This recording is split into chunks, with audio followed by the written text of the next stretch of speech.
Hi guys, good morning. So তোমরা দেখতে পাচ্ছ কিন্তু আমি এখন প্রচণ্ড হাঁপাচ্ছি, বিকজ আমি আমার স্কুটিটা এখন যাব সার্ভিসিংয়ে দিতে, যেটা তোমাদেরকে আগের ব্লগে বলেছিলাম। ফাইনালি যাব। সিঁড়ির থেকে উঠতে নামতে আমার অবস্থাটা মানে খারাপ হয়ে গেল। সো ওটাই আমি উপরে আবার এই যে এটা ভেঙে গেছে আমার, তো এটাই নিতে আসলাম। এটা লাগিয়ে দেবে আমাকে, আর আরও অনেক কিছু ঠিক করতে হবে। তো তোমাদের সাথে ওটাই শেয়ার করবো। চলো আমার সঙ্গে, কোথায় যাচ্ছি, কোথায় সার্ভিসিং করাতে যাচ্ছি সেটা তোমাদের সাথে শেয়ার করবো। So stay tuned.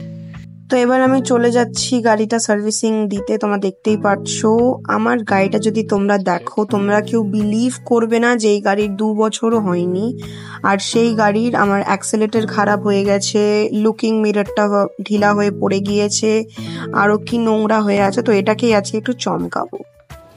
So guys, এখন আমি হেঁটে হেঁটে যাচ্ছি বাড়ি। গাড়িটা সার্ভিসিংয়ে দিলাম,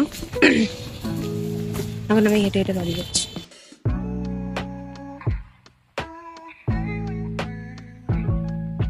অলমোস্ট বাড়ির দিকে চলে এসেছি। আর তোমরা যারা শিলিগুড়িতে থাকো তারা তোমরা এই রাস্তাটা চিনতে পারবে। আমি আর বললাম না এটা কোন রাস্তা। বাড়ি গিয়ে স্নান টান করে খাবো অ্যান্ড দেন যাব। আমি এখন আলু সিদ্ধটাকে মেখে নিয়ে, এই আলু সিদ্ধ, ভাত, ঘি আর একটা কাঁচা লঙ্কা আছে, মানে আমার লাঞ্চ ছিল কালকের এটা। তো গাইজ, এবার আমি চলে যাব ডক্টরের কাছে। মানে আমার অ্যাপয়েন্টমেন্ট আছে আজকে ডক্টরের কাছে 2টোর দিকে। এখন অলরেডি মানে 2টো বাজতে 15 মিনিট বাকি, অ্যান্ড আমি প্রচণ্ড স্ট্রেসড আছি। মানে হেলথ প্রবলেমস এরম হয়ে গেছে না, মানে 2 দিন পর পর কিছু না কিছু সর্দি কাশি, তারপরে অনেক রকম প্রবলেমস, মানে পিছনই ছাড়ছে না, মানে এরকম একটা ব্যাপার। সো যাই হোক, স্কুটি দিলাম সার্ভিসিং এ, তারপরে এসে স্নান টান করে খেয়ে আমি এখন ডক্টরের কাছে চলে যাব। তারপর তোমাদের সাথে শেয়ার করব যে ডক্টর কি বললো না বললো, হ্যান ত্যান। তো ওটাই হচ্ছে কথা। So let's go. তো আমি আর আমার ফ্রেন্ড গাড়ি সার্ভিসিংটা দেখতে গেছিলাম, মানে গাড়িটাই নিতে গেছিলাম অ্যাকচুয়ালি, বাট বললো যে আর একটু টাইম লাগবে। তো আমরা হায়দ্রাবাদে চলে এসেছি একটু ঘুগনি খেতে। আর এই ঘুগনিটা গাইজ, আমি জানি না তোমরা বিশ্বাস করবে কি না, এটা মাত্র 10 টাকায় আমরা খেয়েছি। আর এত টেস্টি বলার বাইরে। মানে স্যালাড দিয়ে ঘুগনি খেতে এত সুন্দর লেগেছে। প্লাস এখানে দেখো, আমি আমার ফ্রেন্ডকেও একটু দেখিয়ে দিচ্ছি, ও পুরো মজা করে খাচ্ছিল। সাথে আমরা নিয়েছিলাম এই চিকেন পকোড়া বা চিকেন চপ বলতে পারো।